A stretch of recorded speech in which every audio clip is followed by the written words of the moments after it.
உங்களுடைய 5ஆம் இடம் அது புதன ராசி வீடு. 4ஆம் இடம் உங்களுடைய ரிஷபராசிக்கு அதிபதியான சுக்கிரன் உங்களுடைய பாக்யஸ்தானம் என்று சொல்லக்கூடிய துலாம் ராசிக்கும் அதிபதியாக வருகிறார். இதில் சுக்கிர பகவான் உங்களுக்கு மிகப்பெரிய அதிர்ஷ்டங்களை கொடுக்கக்கூடியவர். எப்பேற்பட்டவராக கும்பராசியில் நீங்கள் பிறந்தாலும் வாழ்க்கையில் ஒரு கட்டத்தில் நிறைய சொத்துக்கள் சேர்க்கக்கூடிய யோகம் என்பது உங்களை தேடி வரும். இது சத்தியம். இதில் விதிவிலக்குகள் உண்டு. விதிவிலக்குகள் விதியாகாது. இது உங்களுடைய 9ஆம் தலைவிதி. எங்கே நீங்கள் இருந்தாலும் 4ஆம் இடத்திற்கும் பாக்கியத்திற்கும் அதிபதியாக சுக்கிரன் வருவதனால் திடீர் அதிர்ஷ்டமாக பூர்வீக சொத்தை பெறக்கூடிய யோகம், தாயாரின் வழி ஒரு உறவினர்கள் ஆன்சஸ்டர்ஸ், அதாவது முன்னோர்கள், தாயாரின் வழி முன்னோர்களால் வரக்கூடிய சொத்து, தாயார் வழி அப்பா தாத்தா, அம்மாவுடைய அப்பா, அம்மாவுடைய அம்மா, இந்த சொத்துக்கள் மூலியமாக பலனடக்கூடிய பாக்கியம் என்பது உங்களுக்கு உண்டு. உங்களுடைய 5ஆம் இடத்திற்கும் அஷ்டமஸ்தானத்திற்கும் புதன் பகவான் அதிபதியாக வருகிறார். மிதுனத்திற்கும் கன்னிராசிக்கும் 5ஆம் இடத்திற்கு அதிபதியாக வரக்கூடிய புதன் பகவான் அஷ்டமஸ்தானத்திற்கும் அதிபதியாக வருகிறார். உங்களுடைய பஞ்சமஸ்தானத்தில் இருக்கிறதுனால புதன் ஆட்சி பெறுவதனால உங்களுடைய 10ஆம் தலைவிதி என்பது கும்பராசி நேயர்களுக்கு பிறக்கக்கூடிய குழந்தைகளானது மிகப்பெரிய படிப்பாளிகளாக, ஸ்காலர்ஸாக, அகடமிக்கலி ரொம்ப ஸ்ட்ராங்காக, படிப்பில் உலக ஞானத்தில் படிப்பை விட அதிகமாக உலக ஞானம் பெற்றவர்களாக, ஃபினான்ஸ் சம்பந்தப்பட்ட படிப்பில் மிக சிறந்து விளங்கக்கூடிய வல்லுநர்களாக, பேங்கிங் செக்டரில் ஐடி செக்டரில் பணிபுரியக்கூடியவர்களாக, நிதானமாக செயல்படக்கூடியவர்களாக, உலக ஞானம் பெற்றவர்களாக திகழ்வார்கள். அதே மாதிரி உங்களுடைய குழந்தைகளால் ஒரு காலத்தில் உங்களுடைய பெற்ற புத்திரர்கள், மகன்களோ மகள்களோ உங்களுக்கே எதிரிகளாக மாறுவார்கள் என்பது உங்களுடைய 11ஆம் தலைவிதி.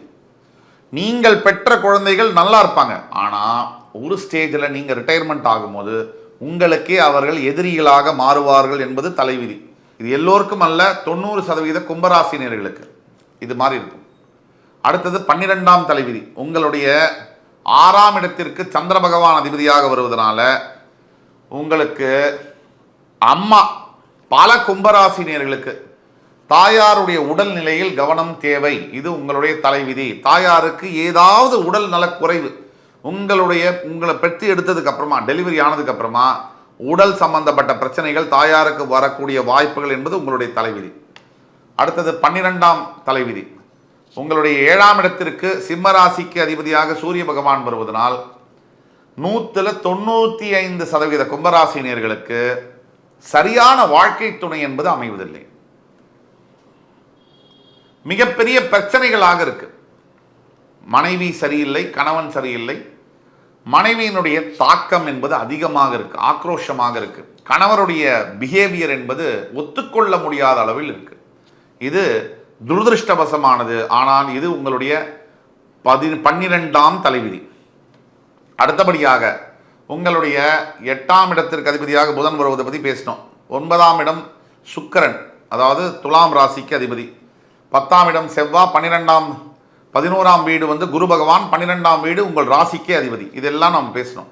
ஒட்டு மொத்தத்தில் நீங்கள் எதை எதிர்பார்க்கலாம், அது சுருக்கமாக பாயிண்ட் பேசிஸில் சொல்லலாம். பாயிண்ட் நம்பர் 1, கும்பராசினியர்கள் எதை எதிர்பார்க்கலாம்? திருமணம் சம்பந்தப்பட்ட விஷயங்களில் நீங்கள் தான் விட்டு கொடுத்து போகணும். உங்களுடைய பார்ட்னர்ஸ் விட்டு கொடுத்து போக மாட்டாங்க. இதை மனசில் தெளிவாக புரிஞ்சுக்கோங்க. இதை எதிர்பார்த்துக்கலாம். 2, நீங்கள் என்னதான் வாரி வழங்கி கொடுத்தாலும் உங்களுடைய சகோதரர்கள், அதாவது சிஸ்டர்ஸ் அண்ட் பிரதர்ஸ், சகோதர சகோதரிகள் உங்களுக்கு எதிராகத்தான் இருப்பார்கள். நீங்கள் என்னதான் பாசத்தை பொழிஞ்சாலும் உங்களுக்கு எதிராக தான் இருப்பாங்க. இதை நீங்கள் எதிர்பார்க்கலாம். 3, உங்களுடைய பசங்க உங்களுடைய உடம்பை நீங்கள் செருப்பாக தைச்சு சம்பாதிச்சு அவங்கள படிக்க வச்சு ஆளாக்கினாலும் ஒரு ஸ்டேஜில் உங்களை வருத்தப்பட வைப்பாங்க அப்படிங்கிறது நீங்கள் எதிர்பார்க்கலாம். 4, எவ்வளவு ஏழ்மையாக நீங்கள் இருந்தாலும் ஒரு காலகட்டத்துக்கு பிறகு 2ஆம் பகுதியான வாழ்க்கையில் 30 வயசுக்கு மேலே, 35 வயசுக்கு மேலே மிகப்பெரிய அளவில் அசையா சொத்துக்களை சேர்க்கக்கூடிய யோகமும் பாக்கியமும் உங்களை தேடி வந்தே தீரும். இதை எதிர்பார்க்கலாம். 5, எல்லாத்துக்கும் மேலே உங்களுடைய தாயாருடைய அனுகிரகம் என்பது உங்களுக்கு தேவை. தாயாருடைய சொந்தக்காரர்கள், தாய் மாமா, சித்தி பெரியம்மா போன்ற சொந்தங்களுடைய அனுகூலங்கள் உங்களுக்கு கண்டிப்பாக தேவை. அது இருந்தால் மிகப்பெரிய அதிர்ஷ்டத்தை எதிர்பார்க்கலாம். ஒட்டு மொத்தத்தில் கும்பராசிக்கு கண்டிப்பாக ஒரு 50-55 வயசுக்கு பிறகு ஆன்மீகத்தில் தன்னை அறியாத கண்ட்ரோல் பண்ண முடியாத அளவுக்கு ஒரு ஈர்ப்பு இருக்கும். மிகப்பெரிய ஒரு புல், அதாவது மேக்னெட்டிக் அட்ராக்ஷன் மாதிரி இருக்கும். இது கும்பராசிக்கு இருந்தே தீரும். இதுதான் கும்பராசியுடைய எதை எதிர்பார்க்கலாம். நியர் ஃபியூச்சர் ப்ரெடிக்ஷன் எடுத்தோம்னா, இப்போ நீங்கள் கும்பராசியில் இருக்கீங்க. சனி பகவான் கோச்சார ரீதியாக உங்கள் ராசியில் ஜென்ம ராசியில் இருக்கிறார், 7.5 சனியாக. உங்களுடைய 2ஆம் இடம் என்று சொல்லக்கூடிய மீனராசியில் ராகு பகவானும், உங்களுடைய 4ஆம் இடம் என்று சொல்லக்கூடிய ரிஷபராசியில் குரு பகவானும், உங்களுடைய 8ஆம் இடம் என்று சொல்லக்கூடிய கேது கன்னிராசியிலும் இருக்கிறார். இப்போ ஜென்மத்தில் இருக்கக்கூடிய சனியினால் மனது என்பது சரியான திசையில் பயணிக்க வாய்ப்பில்லை. அடுத்த 6 மாதம் முதல் 2 வருஷத்துக்கு மனதில் குழப்பங்களும் தேவையற்ற எண்ணங்களும் சஞ்சலங்களும் பயங்களும் வருது. 2, ராகு தனஸ்தானத்தில் இருப்பதனால் வரத்துக்கு முன்னாடியே செலவு ரெடியாக இருக்கும். எவ்வளவு பணம் வந்தாலும் கையில் சேர்த்து வைக்க முடியாத அளவிற்கு தேவையில்லாத செலவுகள். பணத்தை சம்பாதிக்கிறது ஒரு பகை கஷ்டம்னா அதை காப்பாற்றுறதுக்குள்ளே உயிரே போகிற அளவுக்கு இருக்குது. 3, 4ஆம் இடத்தில் இருக்கக்கூடிய குரு பகவானால் ஓரளவுக்கு பிரயோஜனம் இருந்தாலும் கூட சில நிலம், ஃப்ளாட்டு, அப்பார்ட்மெண்ட்டு இதெல்லாம் வாங்கக்கூடிய சந்தர்ப்பங்கள்லாம் ஏற்படுத்தினாலும் கூட தாயாருடைய உடல் நலத்தில் கவனம் தேவை. அஷ்டமஸ்தானத்தில் இருக்கக்கூடிய கேதுவினால் வண்டி வாகனத்தில் செல்லும் போது மிக மிக மிக கவனமாக செல்ல வேண்டும். உடல் ஆரோக்கியத்தை கவனமாக பார்த்து கொள்ள வேண்டும். இத்தனையும் இருக்கு.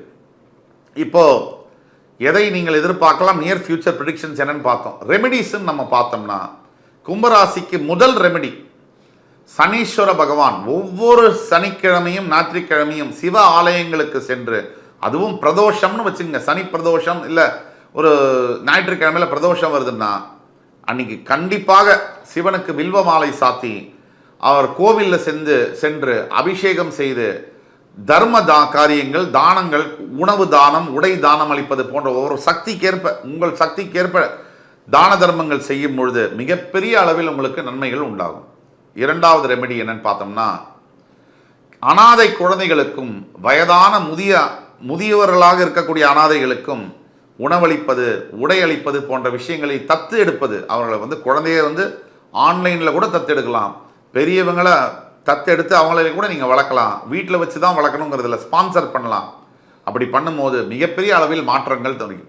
3வது ரெமெடி என்னன்னா, ஒவ்வொரு நாளும் ஓம் நம சிவாய நமக இந்த மந்திரத்தை 108 முறை தவறாமல் காலையில் சீக்கிரமாக எழுந்து குளிச்சுட்டு சுவாமிக்கு விளக்கேற்றிட்டு சொல்லும் பொழுது மிகப்பெரிய அளவில் வாழ்க்கையில் இந்த தியானத்தை தொடர்ந்து செய்யும் பொழுது மாற்றங்கள் நிகழும்.